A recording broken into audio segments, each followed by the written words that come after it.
Last night, House Democrats finally did what they had decided to do a long time ago. They voted to impeach President Trump. Over the last 12 weeks, House Democrats have conducted the most rushed, least thorough, and most unfair impeachment inquiry in modern history. Now, their slapdash process has concluded in the first purely partisan presidential impeachment since the wake of the Civil War. The opposition to impeachment was bipartisan. Only one part of one faction wanted this outcome. The House's conduct risks deeply damaging the institutions of American government. This particular House of Representatives has let its partisan rage at this particular president create a toxic new precedent that will echo well into the future. That's what I want to discuss right now. The historic degree to which House Democrats have failed to do their duty and what it will mean for the Senate to do ours. So let's start at the beginning. Let's start with the fact that Washington Democrats made up their minds to impeach President Trump since before he was even inaugurated. Here's a reporter in April of 2016. Donald Trump isn't even the Republican nominee yet, but impeachment is already on the lips of pundits, newspaper editorials, constitutional scholars, and even a few members of Congress. April 2016. On Inauguration Day, 2017, the headline in the Washington Post, "The campaign to impeach President Trump has begun." That was day one. In April 2017, 3 months into the presidency, a senior House Democrat said, "I'm going to fight every day until he's impeached." That was 3 months into the administration. In December 2017, 2 years ago, Congressman Jerry Nadler was openly campaigning to be the ranking member on the House Judiciary Committee, specifically because he was an expert on impeachment. That's the Nadler's campaign to be the top Democrat on judiciary. This week wasn't even the first time House Democrats have introduced articles of impeachment. It was actually the 7th time. They started less than 6 months after the president was sworn in. They tried to impeach President Trump for being impolite to the press, for being mean to professional athletes, for changing President Obama's policy on transgender people in the military. All of these things were high crimes and misdemeanors, according to Democrats. Now, this wasn't just a few people. Scores of Democrats voted to move forward with impeachment on 3 of those prior occasions. So let's be clear. The House's vote yesterday was not some neutral judgment that Democrats came to with great reluctance. It was the predetermined end of a partisan crusade that began before President Trump was even nominated, let alone sworn in. For the very first time in modern history, we've seen a political faction in Congress promise from the moment a president election ended that they would find some way to overturn it. A few months ago, Democrats' 3-year-long impeachment in search of articles found its way to the subject of Ukraine. House Democrats embarked on the most rushed, least thorough, and most unfair impeachment inquiry in modern history. Chairman Schiff's inquiry was poisoned by partisanship from the outset. Its procedures and parameters were unfair in unprecedented ways. Democrats tried to make Chairman Schiff into a de facto special prosecutor, notwithstanding the fact that he is a partisan member of Congress who'd already engaged in strange and biased behavior. He scrapped the precedent to cut the Republican minority out of the process. He denied President Trump the same sorts of procedural rights that houses of both parties had provided to past presidents of both parties. President Trump's counsel could not participate in Chairman Schiff's hearings, present evidence, or cross-examine witnesses. The House Judiciary Committee's crack at this was even more ahistorical. It was like the Speaker called up Chairman Nadler and ordered one impeachment. Rush delivery, please. The committee found no facts on its own, did nothing to verify the Schiff report. Their only witnesses were liberal law professors and congressional staffers. So, Mr. President, there's a reason the impeachment inquiry that led to President Nixon's resignation required about 14 months of hearings, 14 months, in addition to a special prosecutor's investigation. With President Clinton, the independent counsel's inquiry had been underway literally for years before the House Judiciary Committee actually dug in. Mountains of evidence, mountains of testimony from firsthand fact witnesses, serious legal battles to get what was necessary. This time around, House Democrats skipped all of that, spent just 12 weeks. 12 weeks. More than a year of hearings for Nixon, multiple years of investigation for Clinton, and they've impeached President Trump in 12 weeks. 12 weeks. So let's talk about what the House actually produced in those 12 weeks. House Democrats' rushed and rigged inquiry yielded 2 articles, 2 of impeachment. They are fundamentally unlike any articles that any prior House of Representatives has ever passed. The first article concerns the core events which House Democrats claim are impeachable. The timing of aid to Ukraine. But it does not even purport to allege any actual crime. Instead, they deploy the vague phrase, abuse of power, to impugn the president's action in a general, indeterminate way. Speaker Pelosi's House just gave in to a temptation that every other House in history has managed to resist. Let me say that again. Speaker Pelosi's House just gave in to a temptation that every other House in our history has managed to resist. They impeach a president whom they do not even allege has committed an actual crime known to our laws.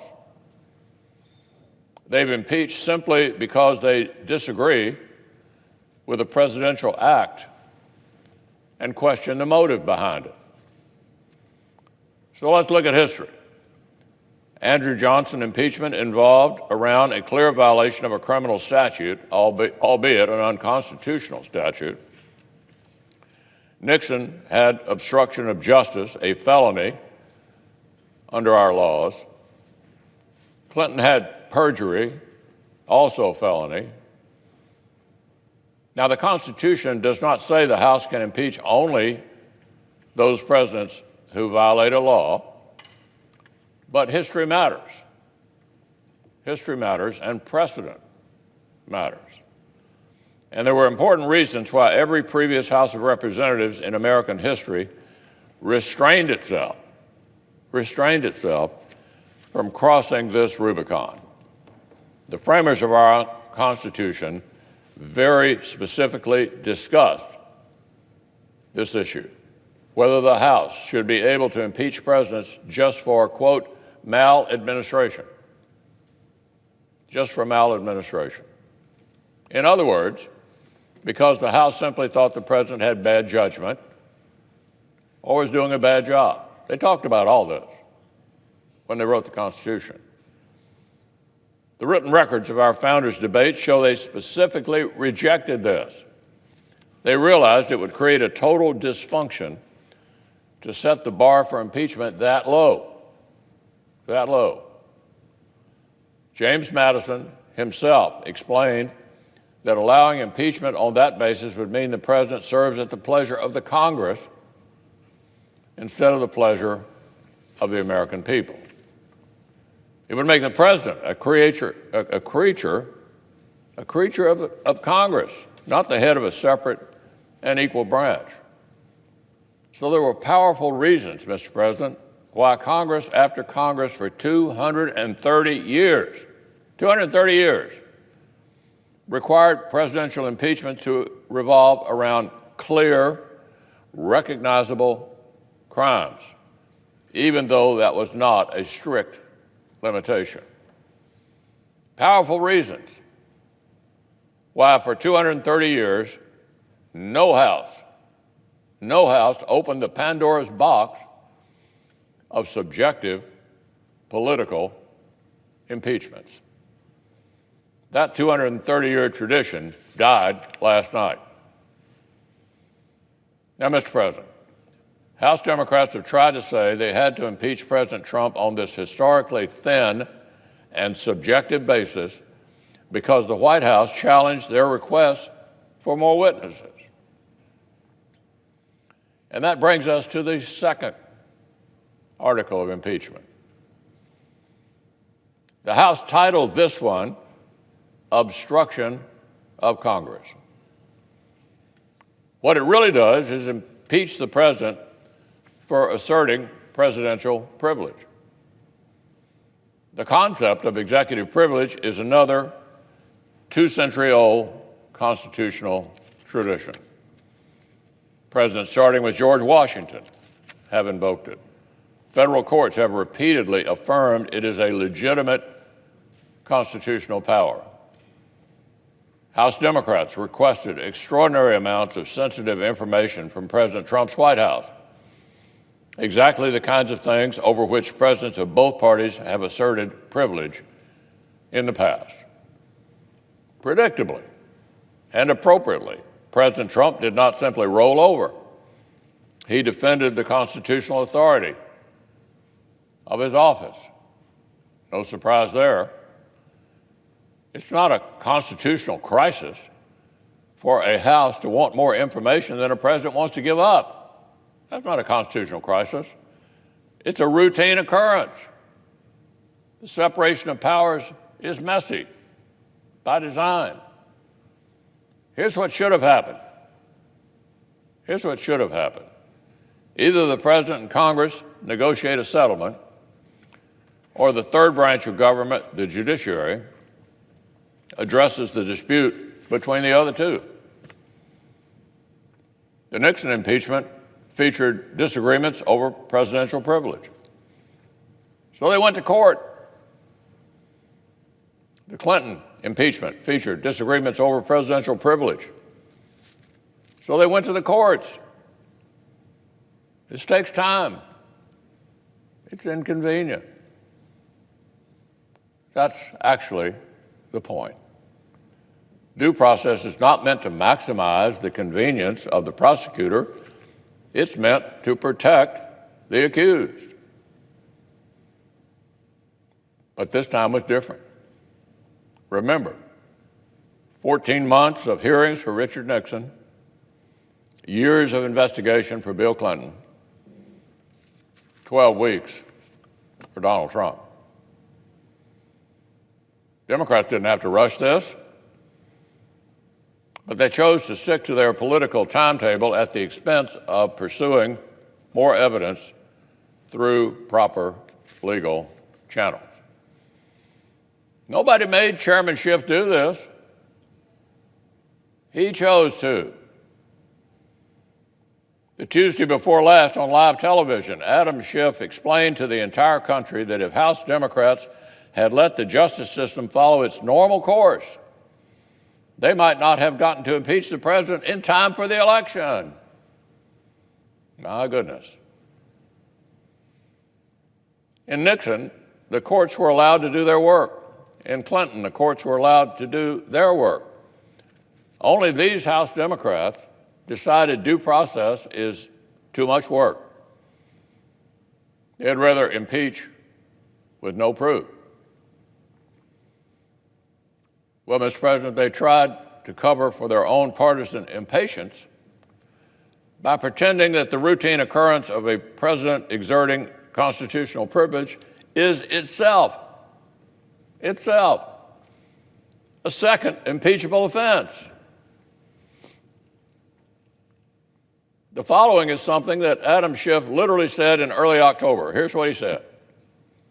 Any action that forces us to litigate or to have to consider litigation will be considered further evidence of obstruction of justice. That's Adam Schiff. Here's what the chairman effectively said and what one of his committee members restated just this week. If the president asserts his constitutional rights, it's that much more evidence he's guilty. If the president asserts his constitutional rights, it's that much more evidence he's guilty. That kind of bullying is antithetical to American justice. So those are House Democrats' 2 articles of impeachment. That's all their rushed and rigged inquiry could generate. An act that the House does not even allege is criminal, and a nonsensical claim that exercising a legitimate presidential power is somehow an impeachable offense.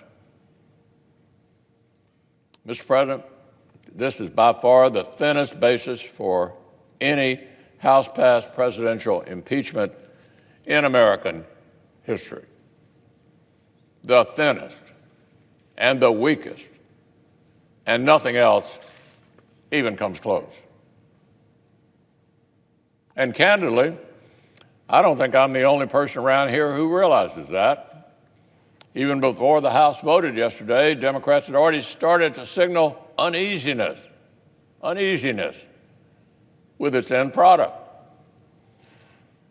Before the articles even passed, the Senate Democratic leader went on television to demand that this body redo House Democrats' homework for them, that the Senate should supplement Chairman Schiff's sloppy work so it is more persuasive than Chairman Schiff himself bothered to make it.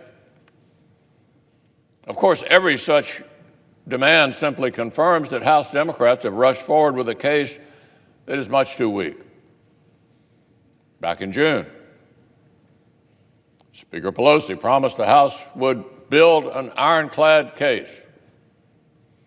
Never mind that she was basically promising impeachment months before the Ukraine events, but that's a separate matter. She promised an ironclad case.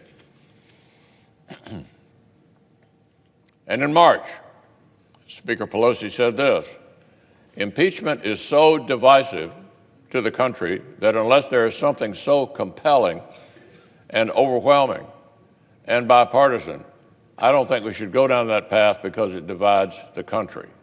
End quote. By the Speaker's own standards, the standards she set, she's failed the country. The case is not compelling, not overwhelming, and as a result, not bipartisan. The failure was made clear to everyone earlier this week when Senator Schumer began searching for ways the Senate could step out of our proper role and try to fix the House Democrats' failures for them. And it was made even more clear last night when Speaker Pelosi suggested that House Democrats may be too afraid to even transmit their shoddy work product to the Senate. Mr. President, it looks like the prosecutors are getting cold feet in front of the entire country and second-guessing whether they even want to go to trial. They said impeachment was so urgent that it could not even wait for due process, but now they're content to sit on their hands. This is really comical. Democrats' own actions concede that their allegations are unproven. The articles aren't just unproven, they're also constitutionally incoherent. Incoherent. Frankly, if either of these articles is blessed by the Senate, we could easily see the impeachment of every future president of either party. Let me say that again. If the Senate blesses this historically low bar, we will invite the impeachment of every future president. The House Democrats' allegations, as presented, are incompatible with our constitutional order. They are unlike anything that has ever been seen in 230 years of this republic. House Democrats want to create new rules for this president because they feel uniquely enraged. They feel uniquely enraged. But long after the partisan fever of this moment has broken, the institutional damage will remain. I've described the threat to the presidency. This also imperils the Senate itself. The House has created an unfair, unfinished product that looks nothing like any impeachment inquiry in American history. And if the Speaker ever gets her House in order, that mess will be dumped over here on the Senate's lap. If the Senate blesses this slapdash impeachment, if we say that from now on, this is enough, then we invite an endless parade of impeachable trials. Future houses of either party will feel free to toss up a jump ball every time they feel angry, free to swamp the Senate with trial after trial, no matter how baseless the charges. We'd be giving future houses of either party unbelievable new power to paralyze the Senate at their whim. More thin arguments, more incomplete evidence, more partisan impeachments. In fact, Mr. President, this same House of Representatives has already indicated that they themselves may not be finished impeaching. The House Judiciary Committee told a federal court this very week that it will continue its impeachment investigation even after voting on these articles.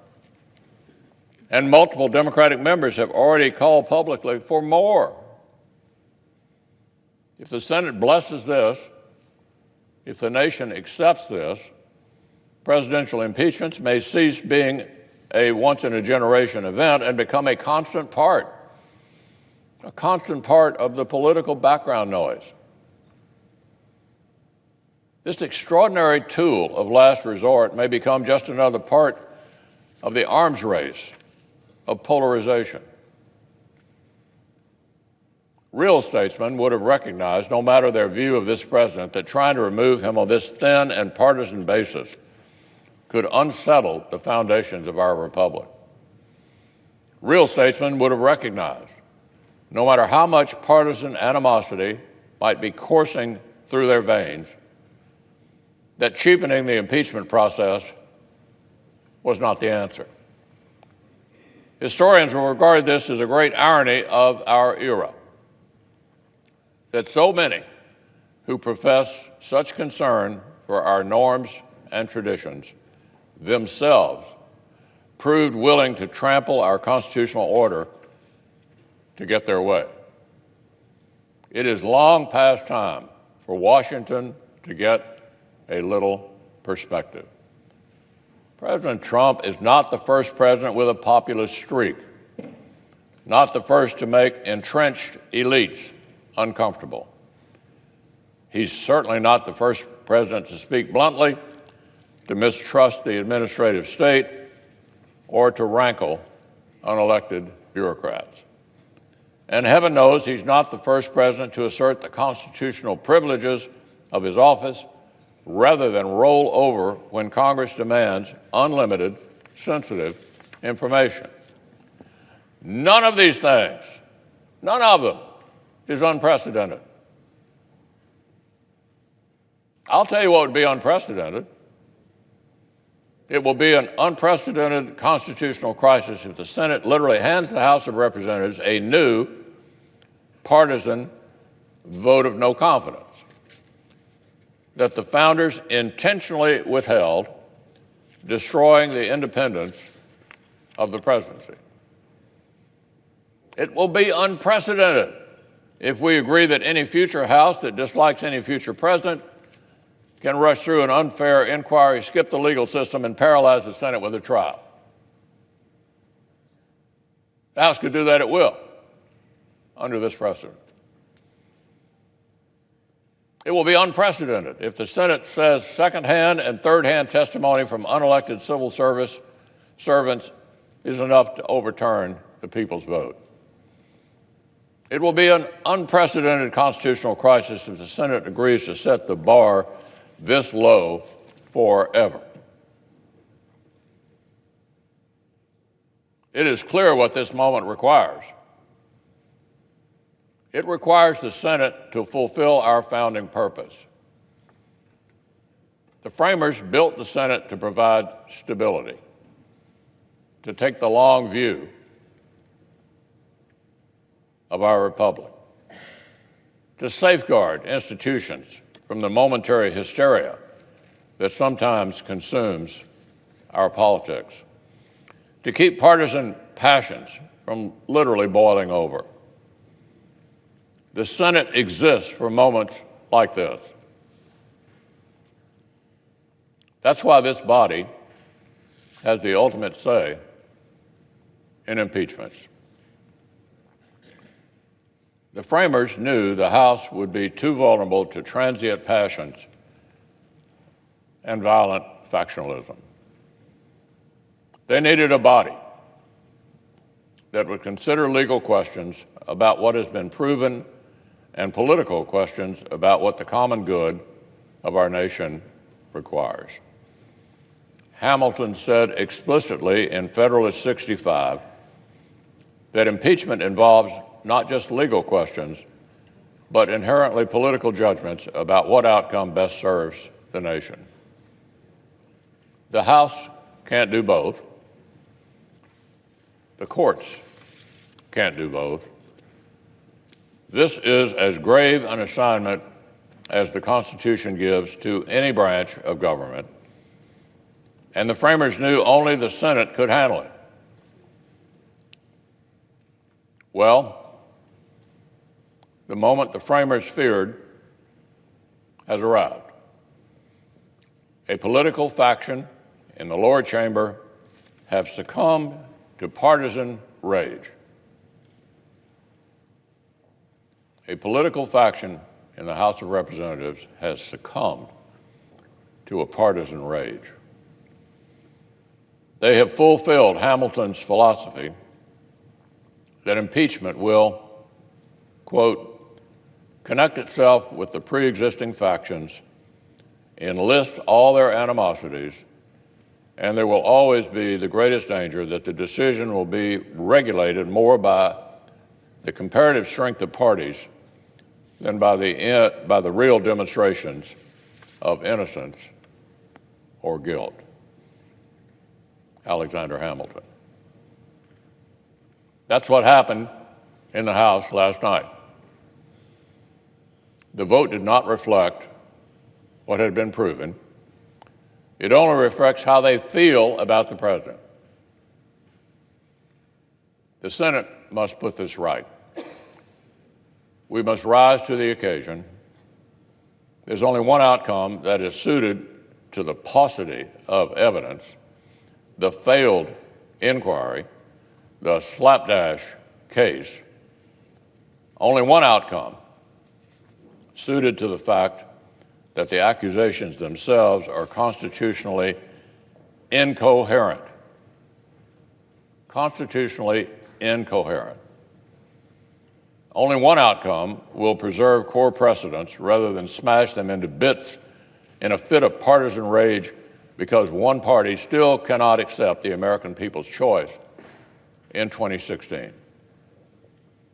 It could not be clearer which outcome would serve the stabilizing, institution-preserving, fever-breaking role for which the United States Senate was created, and which outcome would betray it. The Senate's duty is clear. The Senate's duty is clear. When the time comes, we must fulfill it.